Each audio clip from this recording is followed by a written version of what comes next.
And thanks to Bill Cork for joining us in studio. He is the executive director of the Mississippi Development Authority, looking dapper this morning. Must be a big day when you go coat and tie right out of the gate. Good morning, Bill. Coat and tie right out of the gate. That's the official battle uniform of MDA leadership. So we wear this every day when we can, except Fridays. Blue suit, white shirt, dark or light tie, depending on the season, and you're good to go. That's right, sir. Hey, and thanks for plugging the New Albany Visit Mississippi event that we're helping sponsor up there. You know, MDA is also home to Visit Mississippi and the Mississippi Tourism Office. And, you know, this is a great time of year to be outside enjoying the great weather in Mississippi. Lots of activities to do, and really appreciate you for plugging that activity up north. Yeah, Tallahatchie Riverfest is a cool event. We've been fortunate to be a part of kind of the lead up to that for the last few years, and looking forward to get there. Downtown New Albany. Bill, I don't know if you've been there lately or not. It's just fantastic. It's just vibrant. Restaurant scene is great. The retail scene is great. They've got the Tanglefoot Trail, the long former rail bed converted into a walking path, bike track, and it's like, I don't know, 40 miles long, something like that. It's incredible. There's all kinds of great outdoor activities. Of course, hunting season's on us, and you know, Mississippians are going to get out and enjoy the outdoors. Lots of folks coming to Mississippi to visit. I think the governor's going to be hosting the governor's conference on tourism here in a couple of weeks. He'll have some big announcements there, including our tourism numbers for last year. So stay tuned for that. I think a lot of headlines will be coming.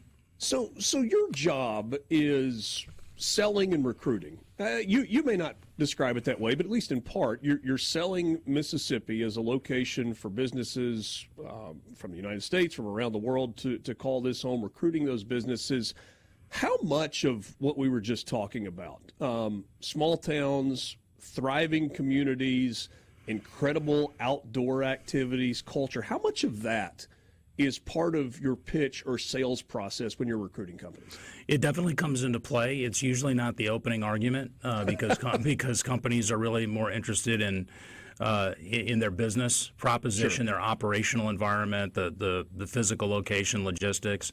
But very, very quickly, they get to the state and do a site visit, and that's when the local community really steps up and polishes off the community and shows it off. And that's when we get an opportunity to sell the state as a whole and all of our great quality of life and the things that we do here.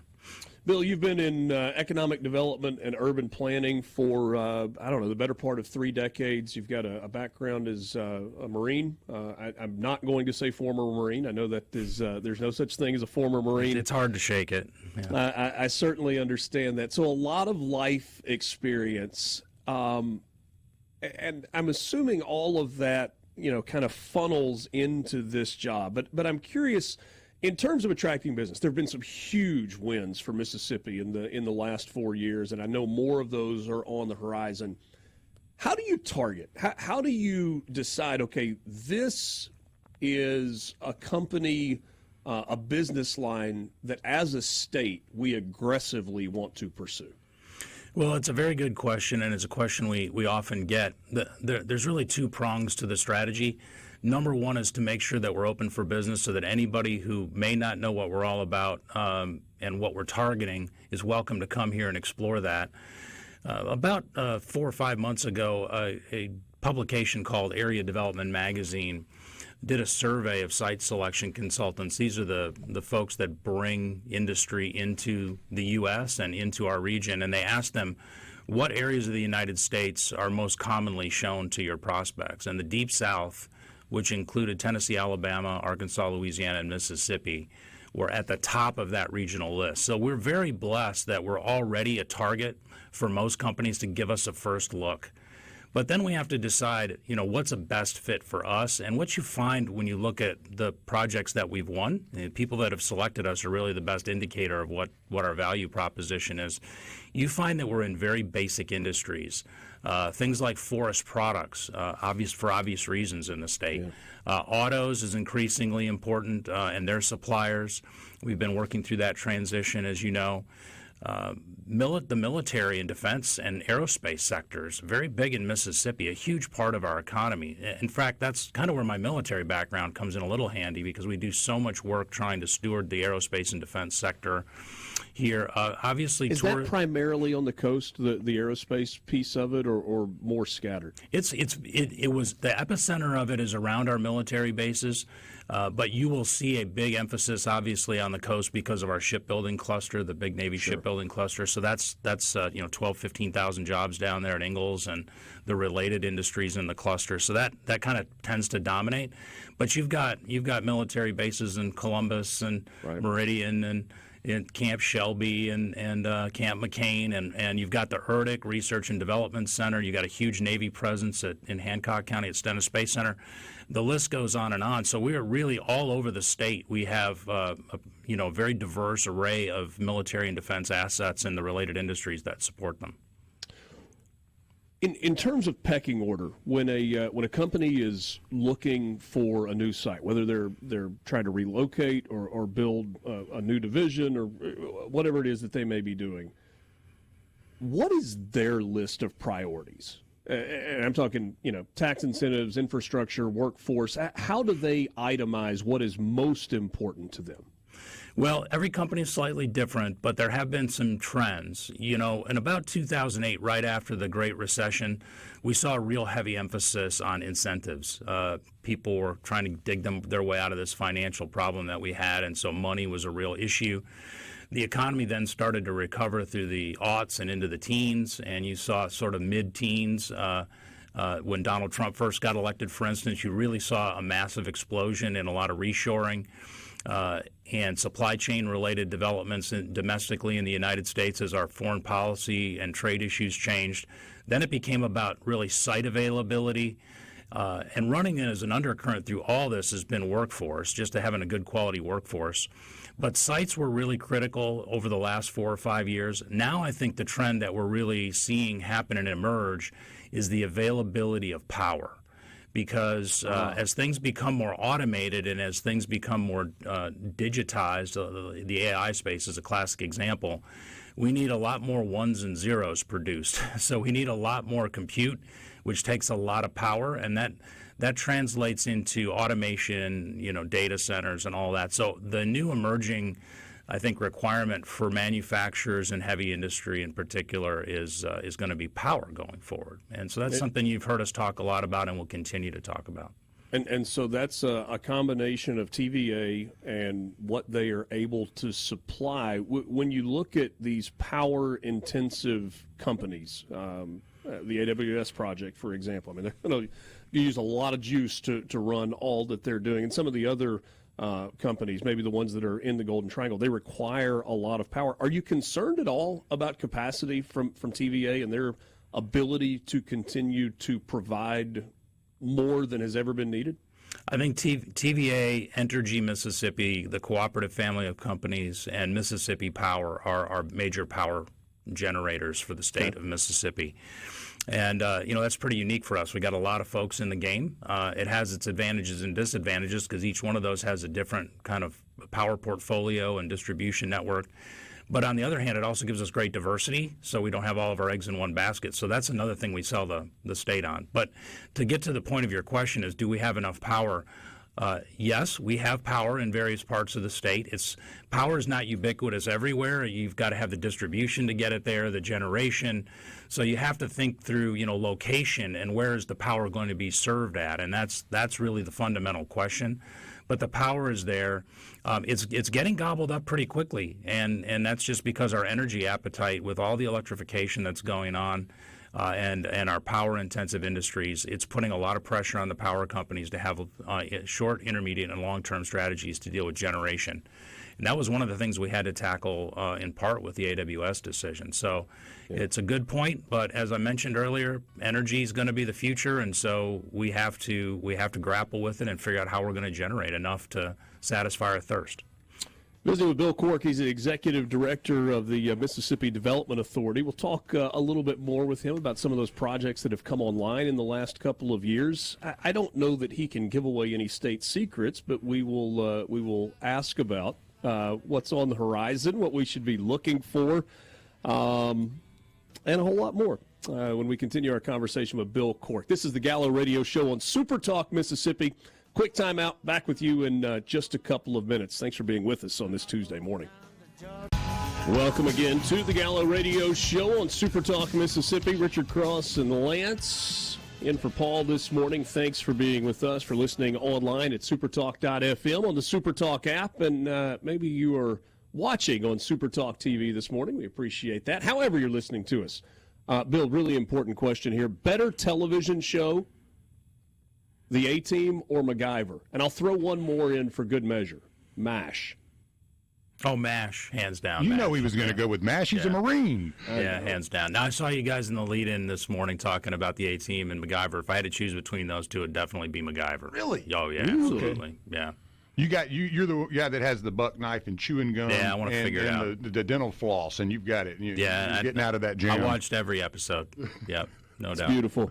Hey, before we get any farther into the really like trivial stuff, Lance has something really important to suggest to you. Well, I know you have a business card, but, I think it would be really cool if you just had a pocket full of corks and, from like good wine bottles and just wrote Bill Cork and put your phone number on it. And when you're handing out your card, just give them the cork. That's a real original idea, Lance. Yeah. You've probably done that, huh? Nobody's ever thought of that before. Ever thought it. My dad had a landscape business. He was a landscaper, and that's how he fed us growing up. And he had a company called Cork's Landscaping, and all over his white Ford pickup truck were little corks all over the place. I love it, man. So. Great minds think alike. That's right. That's right.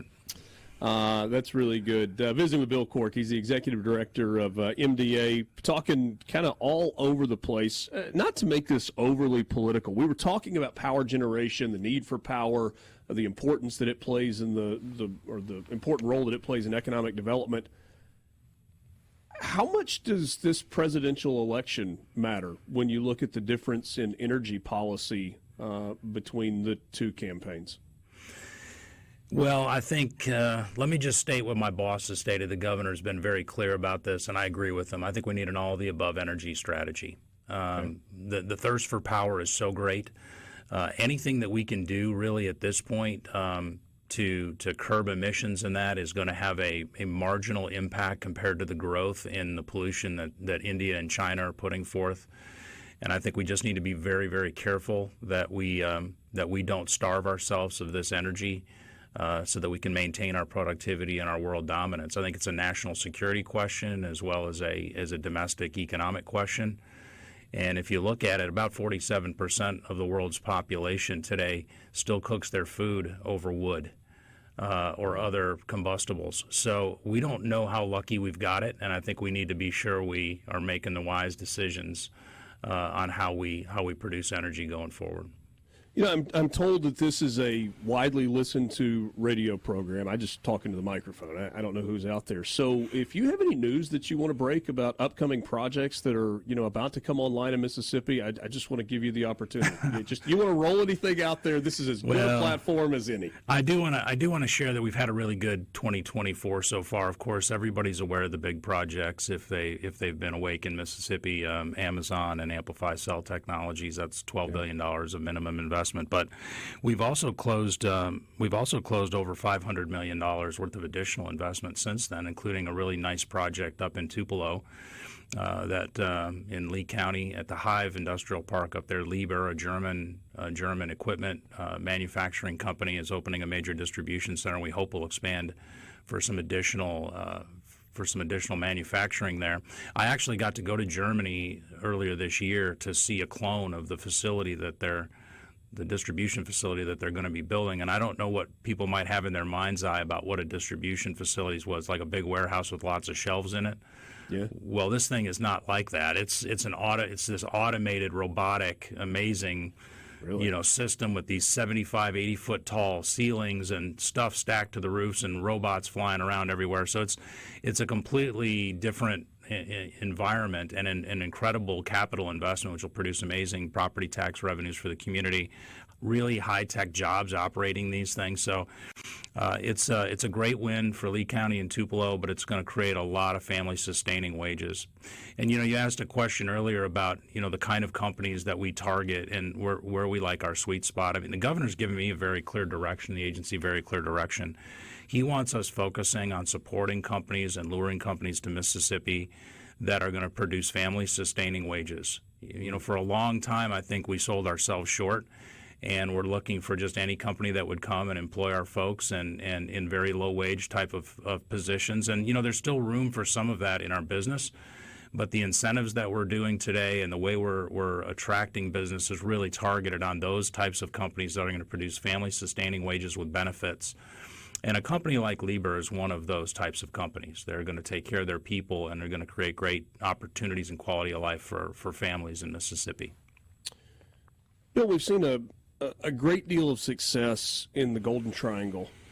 We visit regularly with Joe Max Higgins, and that three-county group has really come together, and they've put the money where their mouth is, and they've made the investment. Is there an emphasis on trying to replicate that model in other parts of the state? What they've been able to do in the Golden Triangle with the three counties? Yes, and it's been going on in other parts of the state, regional approaches for quite a while. You see that in the Area Development Partnership in Hattiesburg, a multi-county, multi-jurisdictional regional group. They've put together their first mega site, a 2,000-acre park called Eagle One, just southwest of Hattiesburg.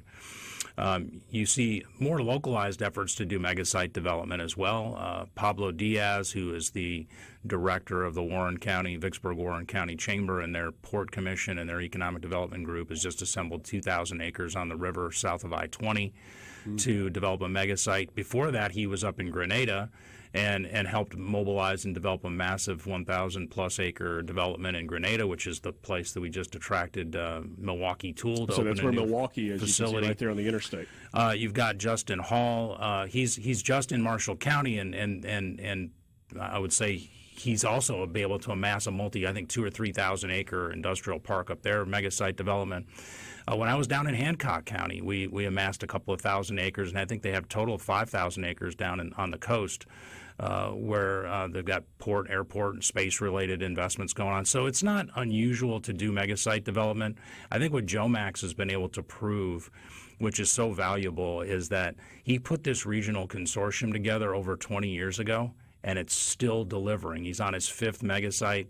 Their political alignment is just so incredibly powerful. And I think the lesson that can be taken by other parts of the state is political alignment and an ability to invest in your future industrial component of your economic development strategy and paying professionals to do the work produces results. And I think not only has Joe Max demonstrated that over a 20-plus year career there, but other developers similarly situated in other communities are demonstrating the same value. And the lesson communities that are not having success should take from that is there's a formula. It's not rocket science. You just have to get the political will to do it. Bill Cork visiting with us, Executive Director of the MDA. A glamorous job you have, right? You travel all over the world, and you get to see incredible places, Germany, London, Panama in this last little bit, headed to Japan and Taiwan. And the truth is, these are work trips and probably a little more exhausting and a little less glamorous than people might think. What do you gain by visiting abroad in person?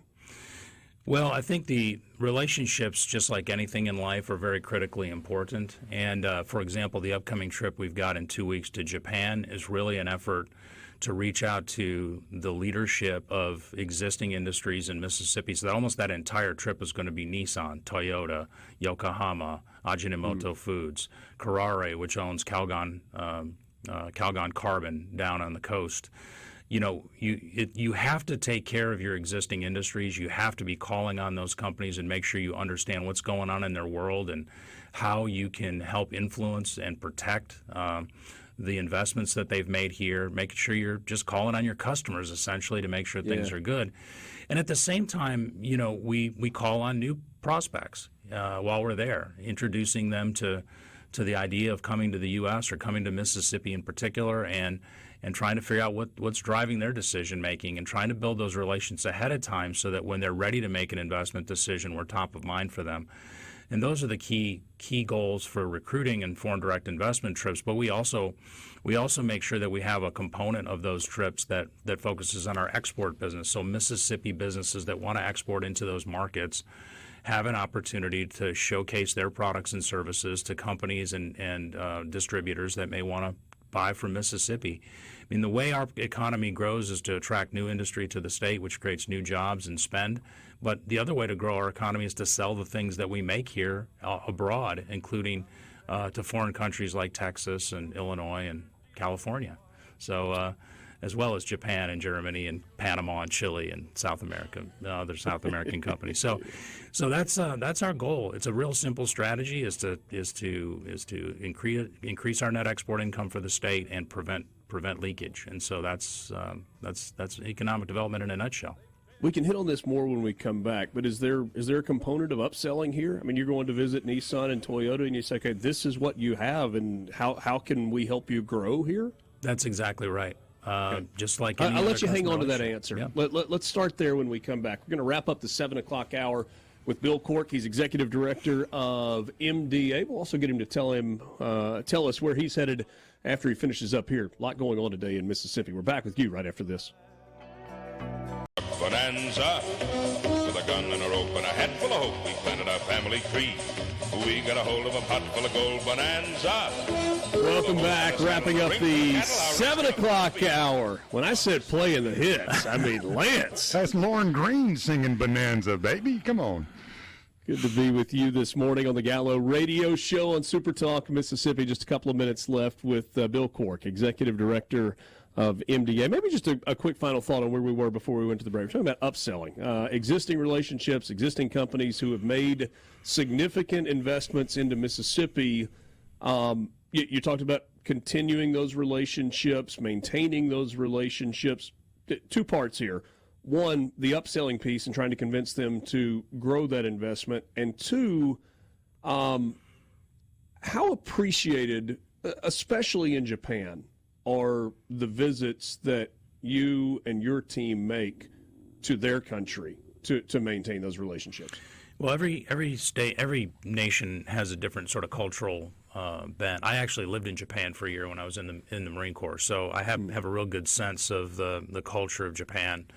And I can tell you they're definitely a country, and they do business based on honor and mutual respect. And so being able to go over there and look them in the eye and tell them that you respect their investment, that you honor the work that they do, really, really important. You can't phone that in. You have to spend the time. I think many companies are like that, and particularly family-owned companies are like that. They want that personal touch and relationship. So every nation is a little bit different in how they do business and their cultural sensitivities. But we have a very large Japanese presence in Mississippi. They are a huge component to our gross domestic product here, and we take those relationships incredibly seriously. And so I've only been the officially sworn in executive director of MDA for 6 months, and this will be my first major trip to Japan. And so I think it's important to send a signal too that we care and that we're out there to support them. Officially sworn in, but doing the job for a good bit longer than that. We've got less than 4 minutes. I want to try and hit two things with you before we go. The community college system in Mississippi is maybe unlike any other in the United States. And there's been a lot of partnership between community colleges and some of these businesses that have come in to make sure that workers are trained, that skills programs are offered, that we are developing that workforce. Can you speak to the importance of the community college system as it pertains to development and bringing companies in? Yeah, and I think a lot of folks that aren't familiar with Mississippi's community college system, as I really wasn't until I came here 8 years ago. I had worked in other states where the community colleges really are just small technical schools or feeder schools for the universities. Yeah. Our community college systems almost have the same kind of physical prowess and respect and reputation as a university would have in other states. With sports programs and on-site dormitories. I mean, it's just really quite remarkable what our community colleges are, and they're consistently ranked in the top tier, top 4 or 5 in the nation. In terms of community college systems. So it's really a delight to be able to sell our community college system to the rest of the world, because most people think of a community college, they just sort of think of a worker training facility, but these things are so much more and really help to mold and build people into the next generation of academics and career professionals. So I think it's absolutely critical. Each one of these community colleges in Mississippi has an outstanding workforce development program connected very closely to the State Workforce Investment Board and ultimately to Accelerate Mississippi, which is the state office of kind of the overarching state office of workforce development governance structure. And it's really second to none. We really don't have a hard time selling it. And once companies get here and see what we're capable of, they're immediately satisfied that we can deliver. So Bill Cork, Executive Director of MDA. Last thing, Speaker of the House Jason White is hosting 2024 Policy Summit today. The overarching topic is tax policy. Legislators from other states coming in as speakers as well. I think you're going to be there for that. Just maybe a high-level overview in a minute, if that's possible.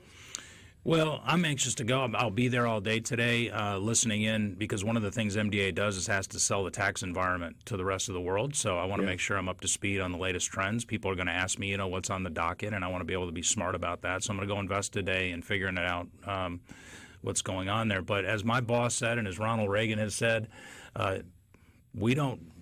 government can't get revenue that it first doesn't take from somebody else. And so if we're going to talk about tax, the first thing we have to understand is we're taking it from citizens and businesses who've earned that money, and so that's where it starts. And everything else from there is, becomes a matter of debate and academic. But I think if we stay focused on the fact that this is the taxpayers' money and not government's money, I think we start off in a very good place. Which means there is a fiduciary responsibility to spend that money wisely. The governor will give a keynote speech at the Policy Summit later this afternoon in Flowood, meeting at the Sheraton there. Bill, thanks so much for your time. Really enjoyed this conversation. I could ask you 100 more questions. Time doesn't allow for that. Hope we can visit again soon. Richard, Lance, thanks a lot. Good to see you guys. You as well. Bill Cork, Executive Director of MDA.